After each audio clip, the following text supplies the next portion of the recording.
On today's episode of Locked On Oilers, why Ryan Nugent-Hopkins is the most underrated first overall pick in the last 15 years. All that and much more on today's episode of Locked On Oilers. You're Locked On Oilers, your daily podcast on the Edmonton Oilers. Part of the Locked On Podcast Network, your team every day. Hello and welcome back to Locked On Oilers podcast. I am your host and former Oilers game day producer, Brett Holden. As mentioned on today's episode, we're going to go through the numbers and I'm going to tell you why Ryan Nugent-Hopkins is the most underappreciated and underrated first overall pick in the National Hockey League in the last 15 years. In fact, we could probably go all the way back to the start of the NHL draft. That is where we're going to start today's episode. But also on today's episode, Puljujarvi. Where will he end up at the trade deadline? What makes him available and what makes him attractive to other teams in the NHL? We will talk about that. And we will wrap up with our Ghost of Oilers Past. And this episode has a little bit of a theme of top 5 picks, where our Ghost of Oilers Past was selected by the Edmonton Oilers first overall. There is your one and only clue for today's episode. Thank you so much for making Locked On Oilers your first listen every day. We are free and available wherever you find your podcast. This episode is brought to you by FanDuel Sportsbook, the official sportsbook of Locked On. Make every moment more. Visit FanDuel.com/LockedOn today to get started. Where we're going to start off, just before we start, I do want to apologize for missing the last couple of days. I have been bedridden and quite sick over the last couple of days, but we're all good. We're back on our feet, and we are here talking about Ryan Nugent-Hopkins and a topic that I have been holding on to for a little while now. Ryan Nugent-Hopkins is the most underrated and underappreciated first overall pick in NHL history. Yes, I said it, and yes, I mean it. And you are now seeing the fruits of the labor of Ryan Nugent-Hopkins today for the Edmonton Oilers. It is nearly a shame, or a damn shame, that he isn't going to the All-Star game. We all know why he's not. You can't have 4 players. In fact, you could even make the argument for Zach Hyman having 5 players from the Edmonton Oilers at the NHL All-Star game. But we all know why that can't happen. You can argue about it logistically all you want. Either way, Ryan Nugent-Hopkins and Zach Hyman are not going to the All-Star game, and it is a shame because, as mentioned, those are 2 of the best players in the league right now, and Ryan Nugent-Hopkins for a long time has been underappreciated. 769 games in the NHL for Ryan Nugent-Hopkins, all of them with the Edmonton Oilers, obviously, after being drafted by the Oilers in 2011. In those 769 games, 218 goals, 370 assists, 588 points. This year, as mentioned, you're seeing the fruits of the labor for Ryan Nugent-Hopkins in 50 games, 22 goals, 38 assists, 60 points in 50 games, 60 points. That is fantastic for RNH this year. And the thing is, his career high in goals came in 2018-2019 with 28. He already has 22, only 6 away from his career high. 41 assists is his career high in the same year in 2018-2019. That year, he also got his career high in points in 69.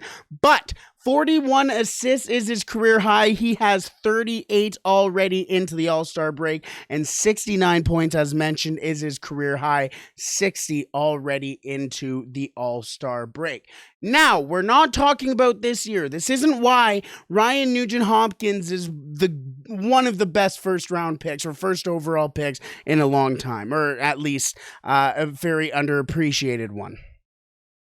Let's talk about what he has done since being in the NHL since 2011-2012. Since 2011-2012, Ryan Nugent-Hopkins is 55th in goals since 2011-2012. 38th in assists since 2011-2012. Now remember, this is all of the NHL. Everyone who has ever played in the NHL from 2011 to 2012, and I even saw Martin Havlat's name on these lists. These are legit numbers. 29th in secondary assists since 2011-2012.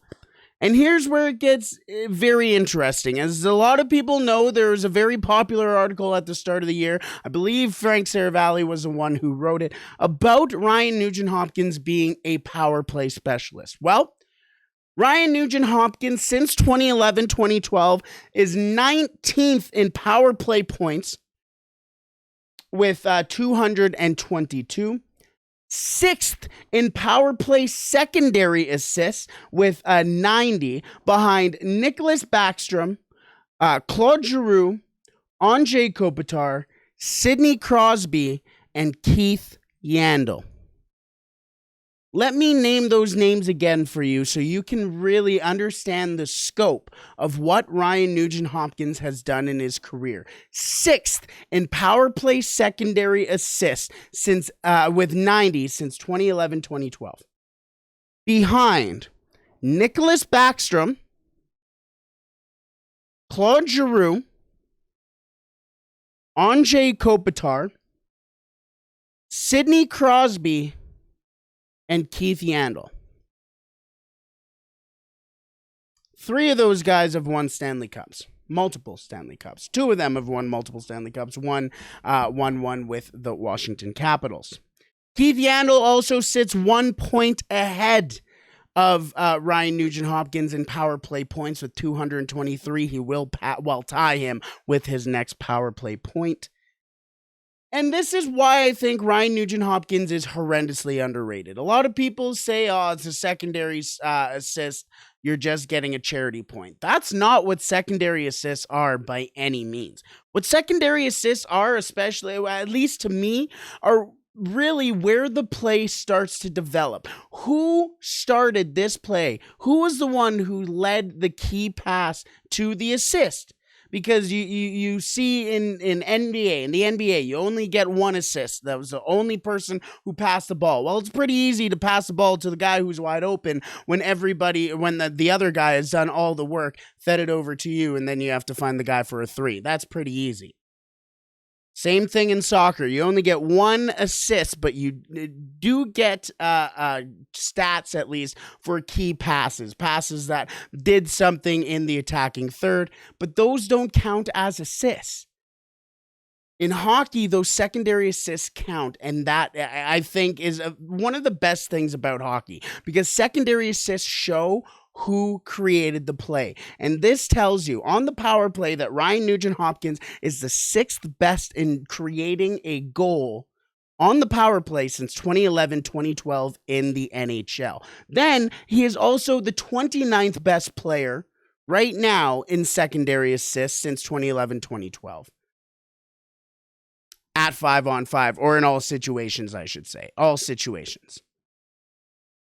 He is a play creator, he is a pass finder, and he is one of the best in the NHL over the last 13 years in doing so. Are you still not convinced? We both know my favorite advanced stat being the goals for and goals against per 60 minutes. And on the power play, goals for per 60 minutes, Ryan Nugent-Hopkins sits 9th in goals for per 60 minutes on the power play with 9.92. That is since 2011-2012. And first in goals for per 60 minutes since 2018-2019 on the power play with a 12.04. Over the last 5 years, Ryan Nugent-Hopkins has been the most productive NHLer on the power play. More productive than Connor McDavid, Leon Draisaitl, Austin Matthews, Steven Stamkos, Alexander Ovechkin. The list can go on and on and on. Nobody has been more productive than Ryan Nugent-Hopkins. So let's talk about this season. The Athletic has come out with their player cards and has been a fantastic resource for just really telling where all the players stand in the league in certain statistics, goals, assists, points, but then they get into places like goal differential or offensive differential, expected goals, ice time, and my favorite stat, the GSVA. Now, if you put a gun to my head and said, "Oh, what does GSVA stand for?" I couldn't tell you. But what this stat is the equivalent to wins above replacement in baseball to hockey. So basically, how many games do you win for your team each time you are on the ice every game?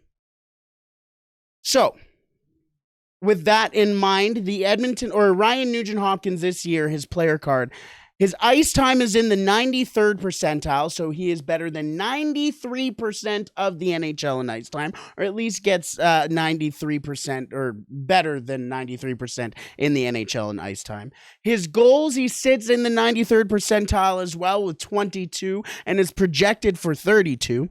His assist percentile is in the 99th percentile. He is in the top percentile in the NHL in assists with 38 and is slated for 57 assists this year.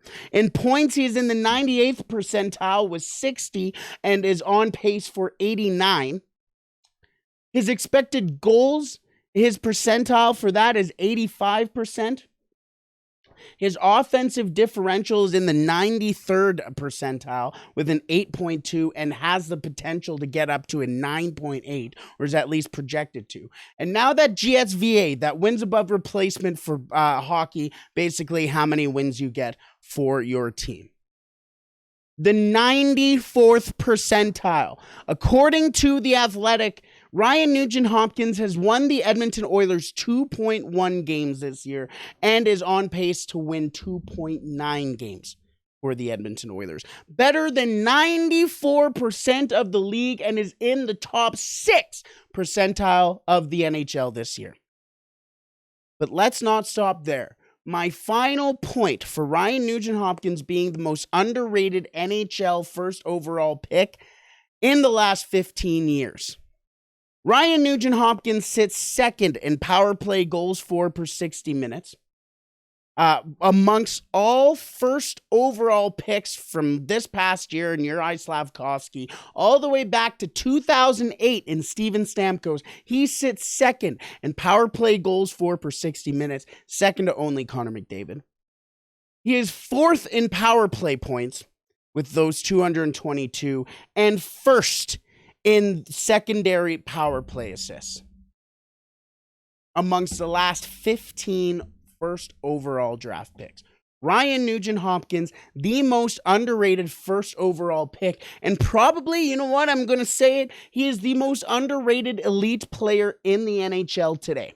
Elite. He is an elite hockey player. He does it all. He is able to play in his own end, plays in the neutral zone, in the transition, is able to back check, kills penalties, plays in his own end, is able to find an outlet pass, is an unbelievably quiet skater who allows himself to get into open market, or open ice, I should say, not open markets, because the Oilers don't want him to hit the open market. And Ryan Nugent-Hopkins has raised his market value by, I believe it was $3.8 million to like $9.1 million is currently his market value according to The Athletic. Around there, I believe it was 9.1 million, if my mind serves right. You will have to check that out to confirm. But Ryan Nugent-Hopkins does not get the love he deserves. I'm going to say, I remembered Oilers Nation doing the keep Nuge forever, then they kept Nuge forever. I'm going to try and start this little love for Ryan Nugent-Hopkins again. Either way, let's wrap up the Ryan Nugent-Hopkins talk. I know he's not going to the All-Star game, but damn it, he's an All-Star to me. Let's wrap it up there. Let's move on to Jesse Puljujarvi, going from one top pick to another. The fourth overall pick in the 2016 NHL draft has had quite the tumultuous time with the Edmonton Oilers, and that time seems to be coming to an end. But what does he bring to his next team, and what teams will be willing to take a stab at Yessa Puljujarvi. We will talk about that in just a second. But first, today's episode is brought to you by FanDuel. This year, the only app you need at your Super Bowl party is FanDuel, America's #1 sportsbook. We are really excited about our new sports betting partner for Locked On because they are the #1 sportsbook in America, FanDuel. And if you're new to FanDuel, that is even better. They have so many great features that make betting on sports fun and easy. Download FanDuel now so you can get the Super Bowl 57 with a no-sweat first bet. You will get up to $3,000 back in bonus bets if your first bet doesn't win. FanDuel lets you bet on anything, from the money line to point spreads to scoring a touchdown.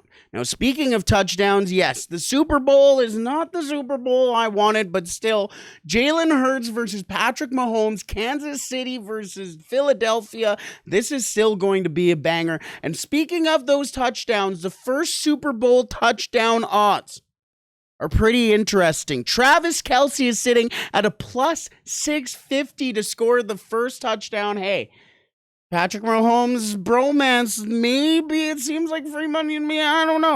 Isaiah Pacheco, by the way, who's been an absolute playoff performer, plus 850. Another pretty interesting line for them as well, or for Pacheco, I should say, as well. Jalen Hurts, let's go to the Philadelphia Eagles side. He has the best odds for any Philadelphia Eagle at plus 800, but A.J. Brown with a plus 900. I have a feeling one of those two guys might get the first touchdown, although I would take a gander at Miles Sanders. The FanDuel Sportsbook app is safe, secure, and super easy to use. Best of all, you can get paid your winnings instantly. So join FanDuel today at FanDuel.com/lockedon to claim your no-sweat first bet Super Bowl 57. That is FanDuel.com/lockedon. Make every moment more with FanDuel, the official sportsbook partner of the NFL.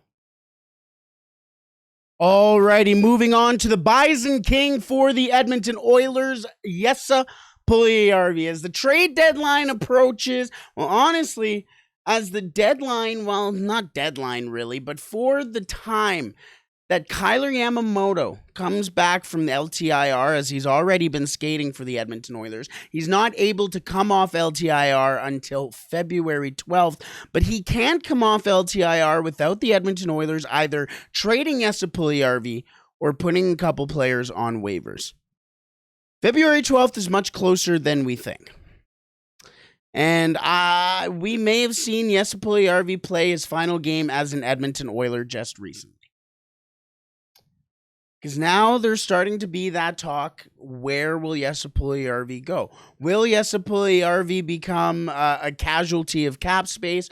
Or is there a team out there who is willing to take the bet on Yessa Puljujarvi and feel that they can make him a better hockey player, at least the hockey player that people thought he would be when he was selected 4th overall in 2016? Frank Saravalli, before I recorded this episode, came out with a fantastic article on just the possibilities on Yessa Puljujarvi. There are a couple of things I did pull from that, but what I do want to say about Yessa Puljujarvi in this segment is mostly about the player that he is and the potential that Yessa Puljujarvi can bring.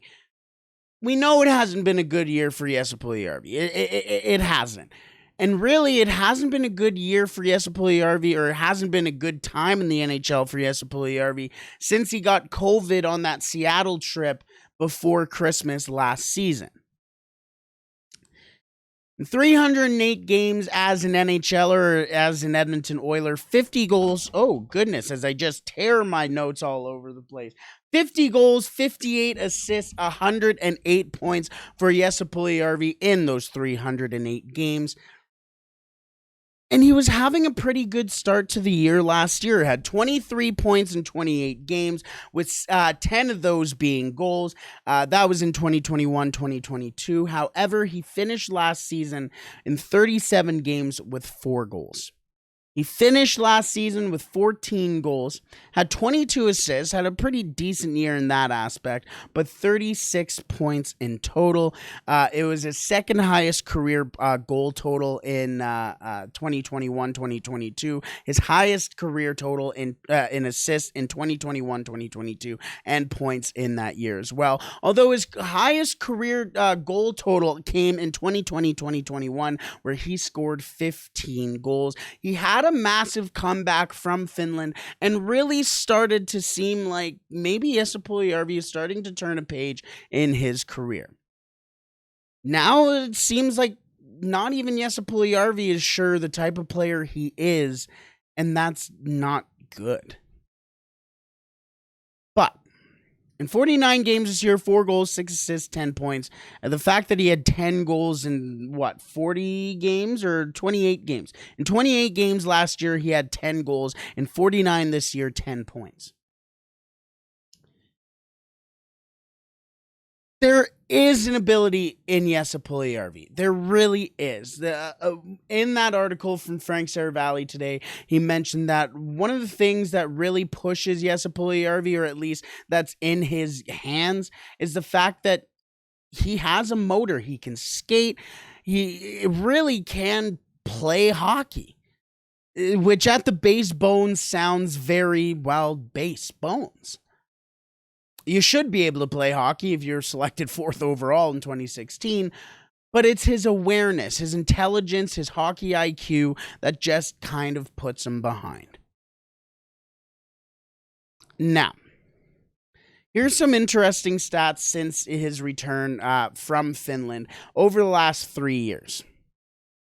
He had a 1.8 goals against per 60 minutes at 5-on-5 in 2020-2022, which was the 4th best since 2019 for the Edmonton Oilers. For every Edmonton Oiler that played, 4th best since 2019. Since 2019, he also has the 12th and 15th best goals for per 60 minutes at 5-on-5 with a 3.38 and a 3.26. He is 5th, 14th, and 22nd in goals against per 60 minutes at 5-on-5 since 2019-2020. So that means this is individual year. That is by individual year. He is 5th. He had the 5th best goals against per 60 minutes one year, the 14th best, and 22nd best. All in the upper echelon of all the Oilers who played since 2019 as an Edmonton Oiler. Those are the underlying stats, and those tell the stats of a hockey player who is able to do it in his own end. We mentioned that he scored 23 points in 28 games last year, had 10 goals at one point, finished the year with 4 goals, and hasn't been the same player since getting COVID on that Seattle trip. But the confidence in Jesse Puljujarvi is shot, and he is a player who plays with confidence and is at his best when he is confident. It's not there. As I've said, it is not there for him right now. And that is why when I take a look at potential buyers, and this is something, these are honestly straight from Frank Saravalli's article, but they are very good points. And that's why I want to exchange them with you. Right now, the potential buyers for Jesse Puljujarvi are pretty interesting. Now, Frank Saravalli is a guy who has his thumb on the pulse. He knows what is going on in the league, so he wouldn't throw names out just to throw names out. Here are 3 names that he mentioned, or 3 teams that he mentioned that could be interested in Puljujarvi, and gave a reason why. The first being the Florida Panthers, because their general manager, Bill Zito, worked with Marcus Leto, who is Jesse Puljujarvi's agent right now, has done a lot of work in Finland, could get the inside track on just what is going on with Jesse Puljujarvi, and could give him just kind of that sense of trust that Puljujarvi has been looking for. He has said since coming back from Finland, he doesn't feel like he fits in the NHL, and that a lot of that has to do with just straight up playing in Edmonton. Fair enough. Give him a place that isn't so hockey crazy like Edmonton. A low key hockey, a low key hockey market with a general manager who trusts him. Hey, you may get a pretty decent player out of that. Plus, they have a ton of Finnish talent as well. Anton Lundell. I didn't even mention Sasha Barkov, who should have been the first name that came out of my mouth. They have Finnish talent that could make him feel close. When Mikko Koskinen was here, you know what? Jesse Puljujarvi and him, especially in Puljujarvi's first stint with the Oilers, didn't spend a lot of time together. Then when he came back, there were times where people saw them together in the Nashville Predators like team store. So there was a little bit of a rapport there, and you saw just the fruits of the labor from Jesse Puljujarvi having a friend on the team last year. Had a very good season, at least at the start of the season last year, and had his best season in 2020-2021 when Mikko was on the team there as well. So maybe having a compadre, I guess, for Puljujarvi would be great. The second team, which would be interesting considering the absolute fleece job the Oilers already did to them this year, is the St. Louis Blues. Frank Cervalli mentioned the St. Louis Blues because they may be interested in doing a project player for a project player, or in other words, the Edmonton Oilers classic, a one-for-one trade. Basically how the Edmonton Oilers, or what the Oilers and the Blues did earlier this year with Klim Kostin and Dmitry Samorukov. Now, as mentioned, we all know the winner in that trade right now, and which kind of caught me off guard by going, well, really, would the Blues be willing to do something like that? But again, I mean, that's just A, recency bias, and B, how can you hold a grudge like that in the NHL? You wouldn't be very successful. Now, he mentioned that it would probably either be like a draft pick coming back or be seen as a salary dump. But as mentioned, it could be a project for project move. The Blues may be interested in sending a project player back to the Edmonton Oilers, and maybe a guy like Noel Acciari, who's had a very solid year for the Blues so far, a name that has come up in trade talks for a while this season, a name that the Oilers have been tied to in trade talks as well. Maybe might be a player that the Oilers are interested in there. Another name that I added, maybe Alexei Torpachenko, add another Russian to the team, play alongside Klim Kostin. I don't know, maybe a good little ad there. But it would be probably a project for project, not a player that everyone would know right off the top. The next team, the Tampa Bay Lightning. They like projects and have been very good in developing players that have had a difficult time. The example that Frank gave was Felipe Myers just this past year, or just this year, I should say. You can take a look at Nick Paul, Brandon Hagel, basically their entire team. They have gone out and done a fantastic job with developing players who have had they needed that one extra push, and they've done it so far. And maybe the Tampa Bay Lightning could be a landing spot for Puljujarvi. Could you imagine he becomes a top 6 player over there? I could see it. I very well could see it. Playing with Cirelli, he's a very similar play type potentially. I don't know. But the last teams, or last teams are lottery teams. That is where I could see Jesse Puljujarvi fitting in, and this is why. More ice time for Jesse Puljujarvi on those teams with low leverage situations. You aren't pushing to make the playoffs. You're just going out there and playing basically for a contract. Then it can also become a confidence builder. He can go out there, get a couple goals, maybe win a couple games here or there for a team like the Anaheim Ducks, get a contract with that team, or push for a contract. He is an RFA still with his next year after his deal is expired. So, or at least this summer, I should say. I would say a lottery team would be the best. Honestly, just push him out for a second or a third round pick, and then just end up getting a whole bunch of salary cap. He goes out there, plays a bunch of minutes for a Columbus Blue Jackets type, and, you know, I don't know. I just think that would be his best potential option. Go out there, play in a low leverage situation. You aren't pushing for playoffs. Honestly, if you lose, it's probably better for your team. So I would say that's the best for Jesse Puljujarvi.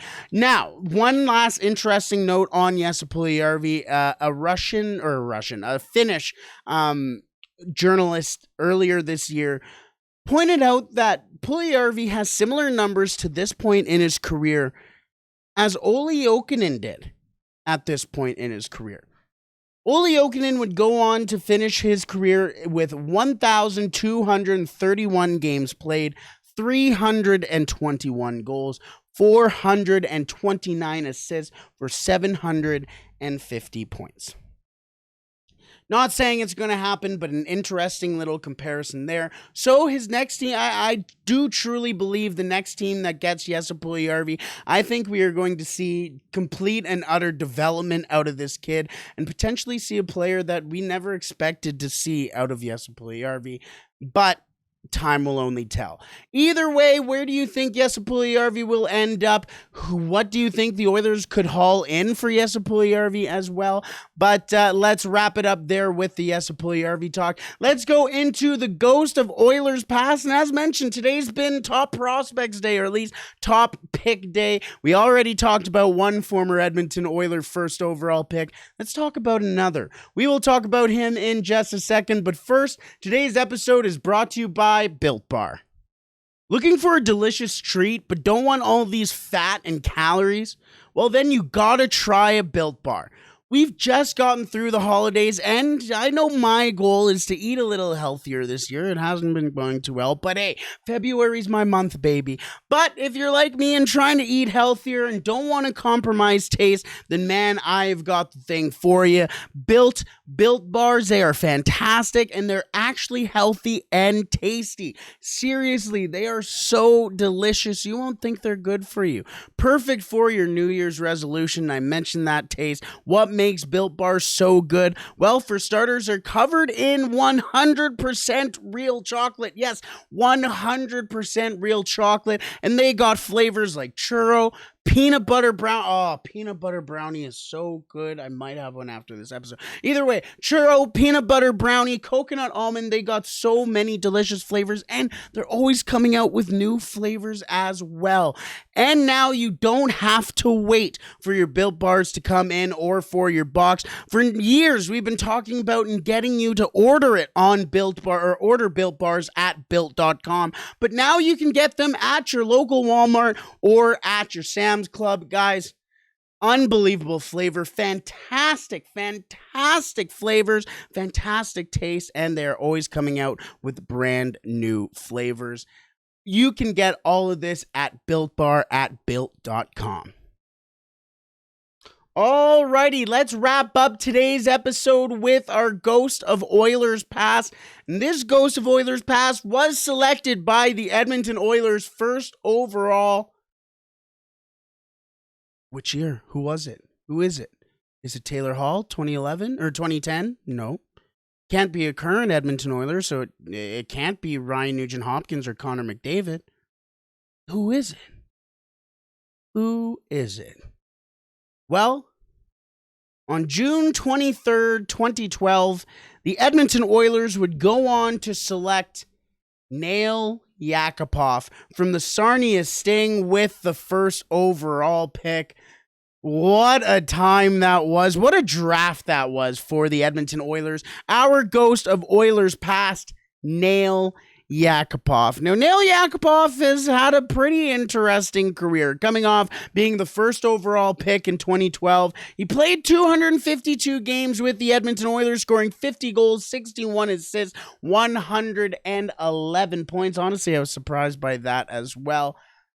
Then he would go on to play 2 more years in the NHL. We will get to all of that. But everyone goes, oh, he's the biggest bust in NHL history. What are the Edmonton Oilers doing picking Nail Yakupov? What a stupid pick. Here's who the first 3 draft picks of the 2012 draft was. Heck, let's do the first 4. The Edmonton Oilers selected Nail Yakupov first overall. The Columbus Blue Jackets second overall drafted current Edmonton Oiler and currently on LTIR, Ryan Murray. The Montreal Canadiens would come up at third and select Alex Galchenyuk and the fourth overall pick in the 2012 NHL draft, Griffin Reinhart. One of those players are currently playing in the NHL. Actually, let me rephrase that. One of those picks are currently on an NHL roster. Two of them have NHL contracts, but one of them are on an NHL roster. That is Ryan Murray. Alex Galchenyuk did get signed by the Colorado Avalanche, has gotten into, I believe, a couple of games for them, but has primarily played with the Colorado Eagles in the AHL. Griffin Reinhart has retired. The fifth pick in that draft, Morgan Riley, Hampus Lindholm, Matt Dumba, Jacob Trouba went 9th overall. Slater Cuckoo went 10th overall. I mean, this just wasn't a great draft, so I give the Oilers a pass. At no point really was Morgan Riley in the conversation of being the first overall pick. It was basically, is it going to be Nail Yakupov or Ryan Murray? We can keep going on in this draft. Philip Forsberg was selected. Mikhail Grigorenko, who's had a quietly solid career in the NHL. Zemgus Girgensons was the one I was thinking who's had a quietly good season or career. Cody Ceci was selected 15th in that draft. Tom Wilson is probably the best player other than Morgan Riley in that first round. Thomas Hertl, Teuvo Teravainen, Andrei Vasilevsky, you got to go there. But other than that, it has not been great. Scott Lawton, Mark Jankowski, Ole Mata, Mike Matheson, Malcolm Subban was in the first round. Jordan Schmaltz, Brendan Gaunce, and Henrik Samuelsson, former Edmonton Oil King and Memorial Cup champion. Stefan Matteau and Tanner Pearson were all the selections in that draft. Not a good draft, so I'll give the Oilers a pass. I've been talking about this draft for way too long. As mentioned, 252 games as an Edmonton Oiler. His career high in goals came in 2012-2013, where he scored 17 goals. And then in 2014-2015, had his best year, 19 assists in that year and 33 points. I think Nail Yakupov was kind of a victim of basically Dallas Eakins, had a tough time playing under Eakins, and there's just a lot to playing with the Edmonton Oilers at the time. I still sit here and pray for the day that Nail Yakupov comes back as an Edmonton Oiler, because I truly believe if you put Nail Yakupov on this Edmonton Oilers team, he would be a better hockey player, and the Edmonton Oilers would be not a better team. I don't think he makes the Oilers a better team by any means, but I just think he would fit in well. Basically, he would do what Jesse Puljujarvi isn't doing. Either way, I'm going on too much of a tangent. As mentioned, 252 games, 50 goals, 61 assists, 111 points. But on October 6, 2016, that would be his final day as an Edmonton Oiler, as the Edmonton Oilers would send Nail Yakupov to the St. Louis Blues in exchange for Zachary Pachiro and a 2017 third-round pick. Now, we've already gone through this trade, I believe it was last week, where that 2017 third-round pick turned into Stuart Skinner. So essentially, that trade became Nail Yakupov for Stuart Skinner. Not a bad trade if you ask me, but either way, Nail Yakupov would go on to play. He would split 2 more years in the NHL with the St. Louis Blues and the Colorado Avalanche. He would score 12 goals, 13 assists in 98 games before heading back to Russia. Now, you know what? He's had a pretty, let's say, tumultuous time again with his time in the KHL. Heading back to SK St. Petersburg, played a couple of years there, had 33 points in his first year back in the KHL, 23 goals, 10 assists. Now, in 2020, Nail Yakupov was traded not once, not twice, but 3 times in the KHL.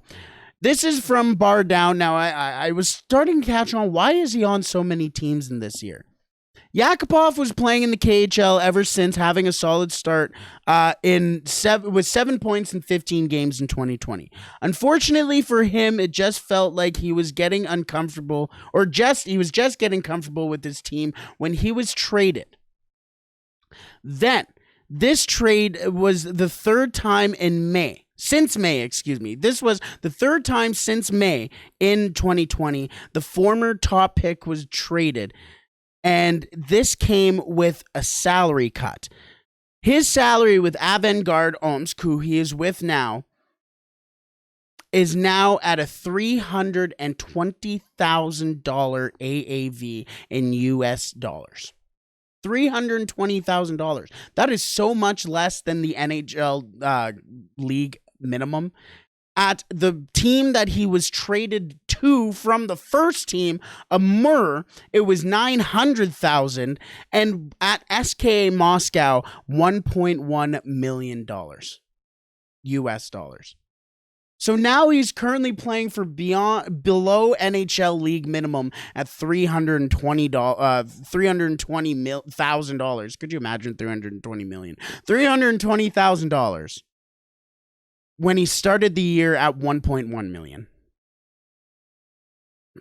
Insane to me. But he would go on to win the Gagarin Cup that year with Avangard Omsk, with the KHL. Just an crazy year that year. But since then, this season, he has 13 games played, 4 goals, 2 assists, 6 points, and is projected for 24 games played, 7 goals, 4 assists, 11 points. Now, 24 games is not how many is played in the KHL. Nail Yakupov is currently injured in the KHL. I haven't been able to find what the injury has been for Nail Yakupov, but he has been out for a little bit now. We'll see. Hopefully, he can get back into some games. But either way, the ghost of Oilers past today. Nail Yakupov. Who's better? I love Nail Yakupov. Failed for Nail. I still want him back in the NHL. Either way, let's wrap it up there, folks. Again, I apologize for missing the last couple of days. Violently sick, but that is okay. Feeling better, but you don't care about me. You care about the Oilers. And we are back tomorrow with Oilers Talk. Until then, stay safe. And all through the All-Star break, you better play La Bamba, baby.